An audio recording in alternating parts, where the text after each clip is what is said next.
exercise 1.1 of NCERT. Question number 1. Use Euclid's division lemma. Find the SCF of.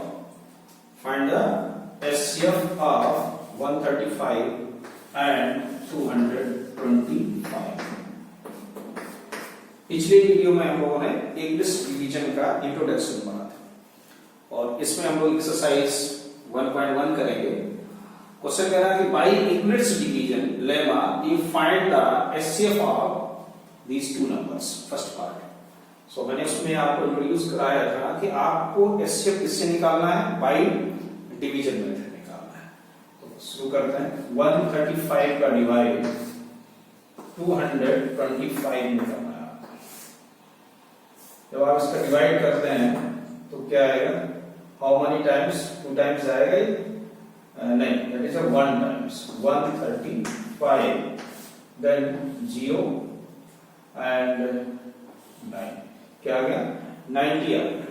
ठीक है ना, ठीक। अब क्या करना है, वही एक स्टेप भी कंप्लीट हुआ तो पहले मुझे इसे लिखना है। क्या लिखूंगा मैं, 225 equal to 135 into 1 plus 9. So first step is over. अब देखो जैसा मैंने एक्सप्लेन पहले भी किया था, अब इस 90 का डिवाइड उसके प्रीवियस डिवाइडर में करना है। So how many times? That is 1 times. क्या है 90. So 5 and 4. So this step you also write here 135 equal to 90 into 1 plus 45। और मुझे कब तक करना है, जब तक कि मुझे 0 नहीं मिल जाता। फिर 95 को डिवाइड 90 में, तो 95 टू जा 45 को डिवाइड 90 में, तो 45 टू जा 90। तो लास्ट स्टेप में हमारा कौन सा आ गया, 90 इक्वल टू 45 into 2 प्लस 0। अगर हम लोग इसको कंपेयर कराएं तो क्या है, a equal to bq plus r के फॉर्म में, वेयर b क्या इंडिकेट कर रहा है 45 है, और कब है, जब r क्या है आपका 0। तो मैंने बोला था जब r 0 आपको मिल जाता है तो जो आपका b होगा वही आपका क्या होगा SCF। So therefore what is SCF 45। therefore so SCF of 135 and 225 is 45। तो ऐसे आपका आंसर आएगा 45। सो pause the video and note it down. Number first part हो गया। सेकंड और थर्ड पार्ट सिमिलर क्वेश्चंस हैं। You will try, if you have doubt you right in comment. In question number 2 कह रहा है कि कोई भी any positive odd integer in the form of 6q plus 1, 6q plus 3 and 6q plus 5, then it is a odd integer where q is some any integer। तो देखते हैं क्या करना है। तो इसमें क्या है, जो डिवाइजर है, अगर मुझे याद है कि a equal to B Q plus R होता है यूक्लिड्स डिवीजन लेमा में, तो यहाँ b किसको रिप्रेजेंट कर रहा है, देखो ध्यान से 6 को। इससे अगर आप कंपेयर कराओ तो a equal to BQ plus R, तो आपको लग रहा होगा ना कि ये B क्या है, दैट इज 6। ध्यान से देखो B क्या है 6 है। इसका मतलब है कि अगर मैं इसको एक्चुअल में लिखूं तो क्या लिखूंगा, A equal to 6Q plus R, ऐसे मैं लिख सकता हूं। Clear. Where R equal to क्या होगा, 0 होगा, 1 2 3 4 एंड 5। इक्वेशन में पढ़ा ना, where r is greater than r equal to 0 but less than 6। क्या क्या हो सकता है, 0 हो सकता है, 1 2 3 4 5। अब हम क्या करेंगे, एक एक रिमाइंडर लेंगे। फर्स्ट क्या कि इफ r equal to 0, अगर मैं r को 0 ले लूं तो देखो मुझे क्या मिलेगा, a equal to 6q plus 0, right. और मैं इसको लिख सकता हूं a equal to 2 into 3q लिख सकता हूं ना, क्योंकि मुझे जो लाना है वो ऑड और इवन में लेके चलना है नंबर। और ऑड नंबर क्या होते हैं, जो सब वो नंबर, इवन नंबर क्या होते हैं, वो नंबर सभी जो 2 के मल्टीपल में हो। क्लियर। तो जो इवन होता है वो 2 into समथिंग होता है, इसका रिमाइंडर यहां कुछ नहीं होता। लेकिन जो ऑड नंबर होगा वो 2 इंटू समथिंग होगा प्लस यहां पर आपको ऑड नंबर ही मिलेगा, ये ध्यान रखना। तो ये पूरा नंबर जो बनता है वो क्या होता है, ऑड नंबर, यानी कि 2 into any number, 2 into any number, any integer, any positive integer and plus any odd integer, any odd. तो यहां पे मुझे क्या देखना है कि a इक्वल टू क्या आ गया, 2 into 3q, 3q means that is a 2m, where m is any integer and that is a even number. ये क्या आ गया, इवन, ध्यान है ना, समझ में आ गया कि नहीं। सिमिलरली हम लोग लेंगे इफ r इक्वल टू, अगर मैं 1 ले लूं तो क्या मुझे मिलेगा, तो a equal to 6q plus 1 हो जाएगा, ध्यान देना। और ये जो नंबर है इसको हम लोग केवल ये ले सकते हैं 3q प्लस 1 लिख सकते हैं, और इसको भी लिखा जा सकता है क्या, 2m प्लस 1। देखिए दिस इज ए इवन और ये क्या है, ऑड। तो even plus odd, even plus odd always क्या होगा, ऑड ही होगा, ध्यान रखना। Even plus odd always odd number, so that is A odd number, ये ऐसे ऑड नंबर हो गया। सिमिलरली थर्ड पार्ट क्या कहता है, इफ r इक्वल टू, हम लोग क्या ले लें, 2 ले लें, r equal to 2, then a equal to क्या आएगा, 6q प्लस 2, 6q प्लस 2, और 6q प्लस 2 में देखिए पूरे में 2 कॉमन है, तो क्या आ जाएगा 3q प्लस 1, और 3q plus 1 is any integer, it means we let that is m is any integer, integer कौन, 3q प्लस 1 कोई नंबर होगा, कोई भी नंबर बना रहे हैं, लेकिन वो रहेगा क्या, even.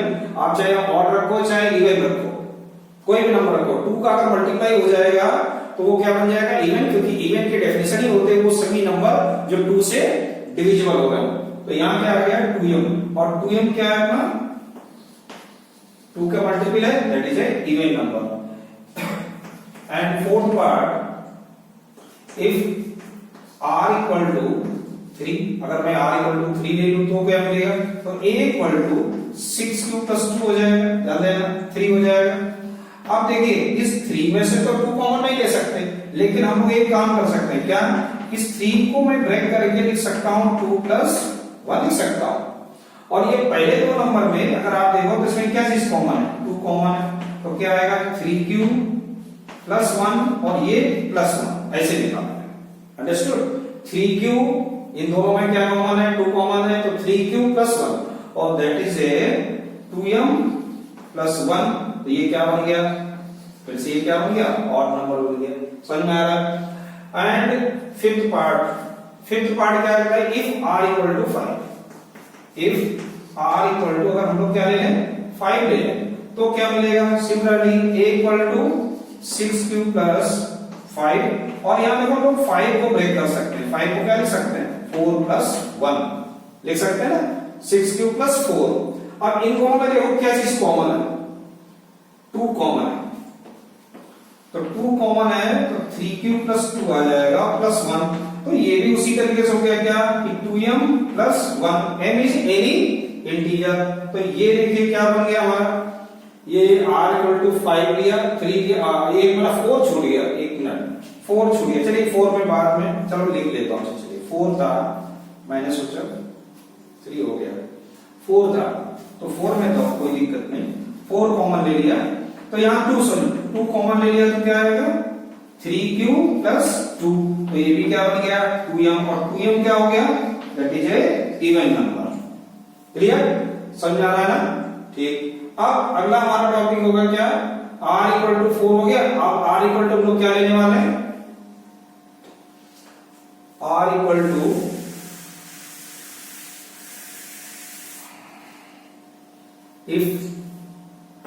if r equal to 5, 4 हो गया था, अब r equal to 5, if r equal to 5 then number कौन सा, 6, फर्स्ट हो गया, 0 हो गया, 1 हो गया, 2 हो गया, और ये 3 हो गया, और ये हो गया अपना 4 हो गया, और ये 5th नंबर है।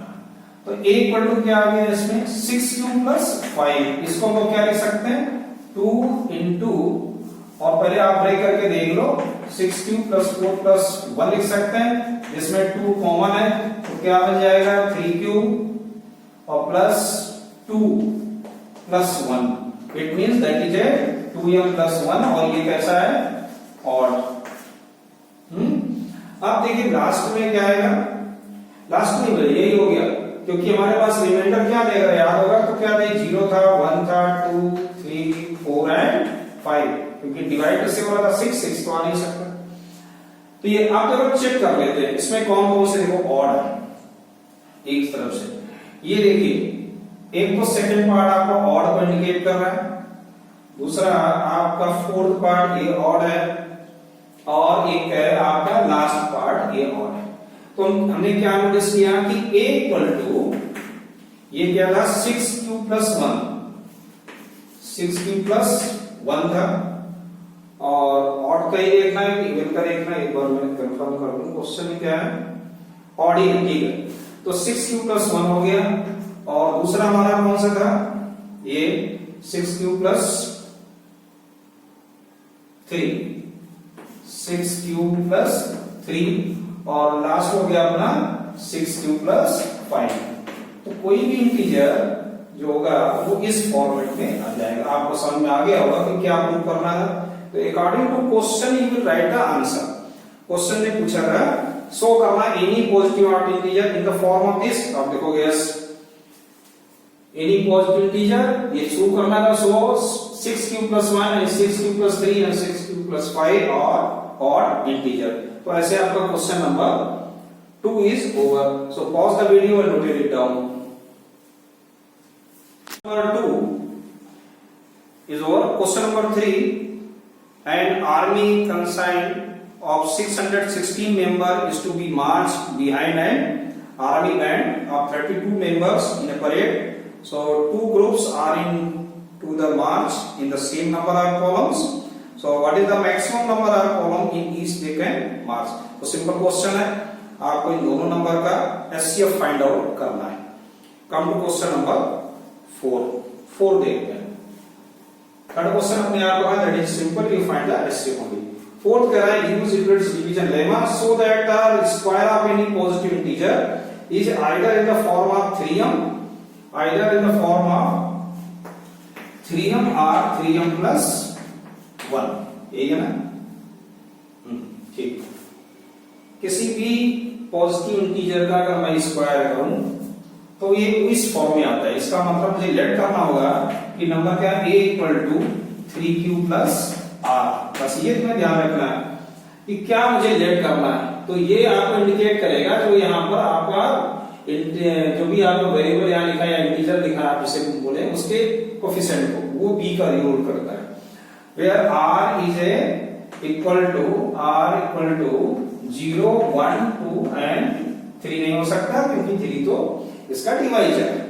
ठीक, हम लोग एक एक पार्ट करेंगे पिछले क्वेश्चन की तरह। इफ r इक्वल टू 0, अगर मैं r इक्वल टू 0 लेता हूं तो मेरे पास आएगा r a equal to 3q plus 0, और कह रहे हैं स्क्वायर जो होगा वो इस फॉर्मेट में आएगा, तो मुझे इसका स्क्वायर करना होगा।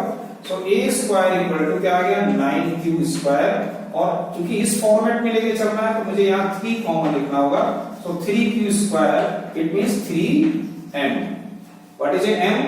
m इज एनी इंटीजर, आप यहाँ लिख सकते हो where m equal to 3q square, या m is any integer. This is one case, ये एक केस के लिए हो गया। And second part, if r equal to 1 then a equal to 3q plus 1, just you square it, क्या लिखेंगे 3q plus 1 का whole square, and you open this identity, then 9q square plus 1, और इसको इस तरह आइडेंटिटी लिखिए, इस तरह लिखिए डिसेंडिंग ऑर्डर में, तो 6q plus 1 a square plus b square plus 2ab दोनों के इनटू का डबल। अब देखिए ना ये जो दो टर्म्स लिखे हुए हैं इनमें क्या चीज कॉमन दिख रही है? What is a common in first two terms? Just you see 3 common. तो आप बोलोगे क्यों नहीं कॉमन है? देखिए हमको किस फॉर्मेट में सॉल्यूशन को लेके आना, 3 के मल्टीपल में लेके आना, मुझे क्यू से कोई लेना देना नहीं। तो 3 पे वैसे है ना, तो 3 कॉमन, तो 3q square plus 2q plus 1 और ये क्या है? That is a m। तो ये क्या आ गया? 3m plus 1। Clear? Similarly third part में आएंगे तो क्या लिखेंगे? इफ r इक्वल टू क्या है? 2, if r equal to 2 then a equal to क्या आएगा? 3q plus 2। Understood? Just you square it then you will get 3q plus 2 का होल स्क्वायर और इसको ओपन करेंगे तो क्या आएगा? 9q स्क्वायर और 2 का स्क्वायर अगर हम लोग करते हैं ये इन दोनों के इनटू का डबल कितना होगा? 3 2 जा 6 2 जा 12q और 2 का स्क्वायर क्या हो गया? 4। अब देखना ये तो 3 से बड़ा हो गया नंबर, तो इसको मैं ब्रेक कर लेता हूं। तो इसको लिख देंगे 9q square plus 12q plus 3 plus 1, इस फॉर्मेट में लिखना। और देखो इन तीनों में से क्या कॉमन है? What is common in first 3? So 3 taken common, then 3q square plus 4q plus 1 plus 1, so that is a 3m plus 1। अब एक दिमाग में आपके क्लास क्वेश्चन बन सकता है कि सर ये m इक्वल टू तो 3q स्क्वायर यहां था और यहां भी आपने m equal to 3q plus 2q को ले लिया, यहां m ये, यहां m ये, यहां पर m ये हो गया। How this possible? है ना, एक ही क्वेश्चन में m की अलग अलग वैल्यूज कैसे हो सकती हैं? तो आपके इस क्वेश्चन का आंसर ये है कि देखिए एक ही क्वेश्चन में कभी रिमाइंडर 2 नहीं आ सकते। एक ही क्वेश्चन में रिमाइंडर जो आएगा वो हमेशा एक ही आएगा। आप डिवाइड करेंगे तो ऐसा नहीं कि एक ही क्वेश्चन में रिमाइंडर 0 भी आ जाए, रिमाइंडर 1 भी आ जाए, रिमाइंडर 2 भी आ जाए। That is a possible? No, या तो 0 आएगा, दैट क्वेश्चन इज ओवर। अगर 0 नहीं आया तो 1 आएगा, 1 नहीं आया तो 2 आएगा। इसका मतलब है 3 ये अलग अलग कंडीशंस हैं, ये एक पर्टिकुलर कंडीशन है, ये एक पर्टिकुलर कंडीशन, इनका आपस में कोई लिंक नहीं हो रहा है। सो समझ में आ गया होगा कि m मैंने क्यों लिखा। तो सिर्फ Therefore, अगर हम किसी का स्क्वायर करते हैं तो देखो ये किस यहाँ क्या आ गया? 3m, that is 3m plus 1 and that is also भी 3m प्लस 1। तो ऐसे आप question number 4 is completed. So come to question number 4. So please pause the video and note it down. So question number 5, using Euclid's division lemma to show that the cube of any positive integer in the form of 9m and 9m plus 1 and 9m plus 8. देखिए ये question अभी तक जैसे मैंने बताया उसके according तो आप क्या लिखोगे? a equal to 9q plus r, where r equal to 0 1 2 3 up to 8। तो कितने केस बनेंगे? 9 केसेस बनेंगे और 9 केसेस में एक एक वैल्यू रखना है और उसका क्यूब निकालना। That is very long process but that is also भी करेक्ट, वो भी सही है। लेकिन अगर हम लोग 9 की जगह 3 यूज कर रहे हैं, क्योंकि ये क्यूब का क्वेश्चन है, तो जब इसमें क्यूब होगा तो मुझे 9 ऑलरेडी मिल जाएगा, इसलिए मैं इसमें 9 की जगह मैं लेट कर लेता हूं यहाँ पे 3। So let a equal to 3q plus r, where r equal to 0 1 and 2। तो इससे मुझे आसान क्या होगा कि केवल मुझे 3 ही रिमाइंडर के साथ या 3 केस लेने पड़ेंगे। So first case, if r equal to 0, अगर मैं r इक्वल टू 0 की बात करता हूं तो मुझे देखो क्या मिलेगा? a इक्वल टू 3q और इसका अगर मैं क्यूब कर दूं तो मुझे मिलेगा क्या? 3q का होल क्यूब यानी कि 27q क्यूब, राइट। और 27 की अगर मैं बात करूं तो इसमें 9 को मैं बाहर ले लूं तो क्या मुझे मिलेगा? 3q, it means that is A 9m। ये किस फॉर्मेट में आ गया? 9m। वेयर आपको लिखना होगा, यहाँ पर मैंने एक प्रॉपर स्पेस है, आप लिखोगे where m equal to 3q cube, ऐसे आपको लिखना है। समझ में आ गया होगा। अब बात करते हैं सेकंड केस की। सेकंड केस में इफ r इक्वल टू अगर हम लोग 1 लेंगे तो मुझे क्या मिलेगा? a equal to 3q plus 1 और इसका हम लोग क्या करने वाले हैं, क्यूब। तो जब क्यूब करेंगे तो क्या आएगा, 3q + 1 का होल क्यूब। अब जरा इसका क्यूब कर लीजिएगा, क्या आएगा। और इसके लिए कौन सी आइडेंटिटी यूज कर रहे हैं हम लोग, तो मैं यहां पर आइडेंटिटी लिख देता हूं, a + b का whole cube equal to a³ + b³ + 3a² b + 3ab²। आप इस आइडेंटिटी का यूज करेंगे यहाँ पे। तो क्या आएगा, 3q का होल क्यूब, 3q का होल क्यूब + 1 का होल क्यूब + 3 × 3q का whole square × 1 + 3ab²। 3ab means 3q and 1 का स्क्वायर। जरा इसको सॉल्व करिए, क्या मिलेगा, 27q³ + 1 प्लस, अब देखिए 3 का स्क्वायर कितना हो गया, 9, 9 3 का कितना होगा, 27q³, 1 का इंटू तो 1 ही रहेगा ये, और ये कितना आ जाएगा, 3 3 जा 9q। ये चीज आपको क्लियर हो गई। अब इस 1 को छोड़कर, इस 1 को हम लोग कहां लिख देंगे, लास्ट में। अब मैं क्यों 1 2 और ये 3, ये फर्स्ट और थर्ड और आपका फोर्थ, इनसे हम 9 को कॉमन ले लेते हैं। तो क्या मिलने वाला, 9 कॉमन लेंगे तो क्या आएगा, 3q³ + 3q, सॉरी यहाँ स्क्वायर है, 3q² plus and q and +1 बाहर बच गया आपका।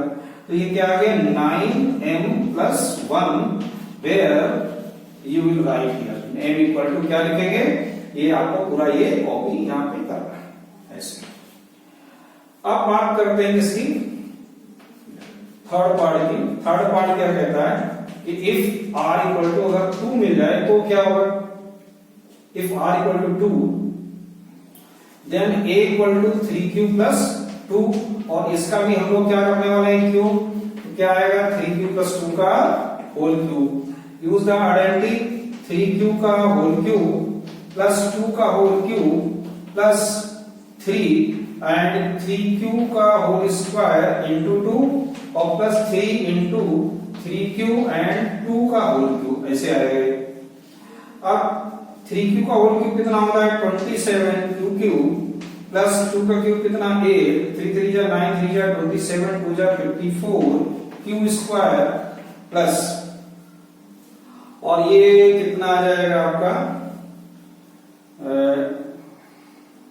2 का क्यूब नहीं है, स्क्वायर है, क्यूब देखो फिर लिख लेना। तो कितना आ जाएगा, 2 का स्क्वायर कितना होगा, 4, 4 9 जा 36 क्यूब आ गया। अब देखिएगा, एक फर्स्ट है, ये थर्ड और ये फोर्थ, इसमें से क्या चीज कॉमन है, 9 को मैं कॉमन लेता हूं, तो क्या बचेगा, 3q³ + 6q² + 4q, क्लियर, और +8। तो हमने क्या नोटिस किया, ये आ गया क्या, 9m + 8 के फॉर्म। तो ऐसे आपने क्या देखा कि अगर यही तो, अच्छा ये तो मुझे प्रूव ही करना था।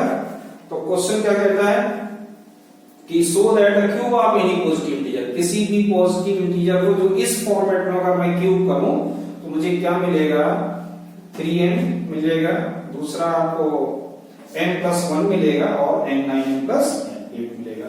तो ऐसे आपका ये question number 5 is over, so exercise over. So thank you.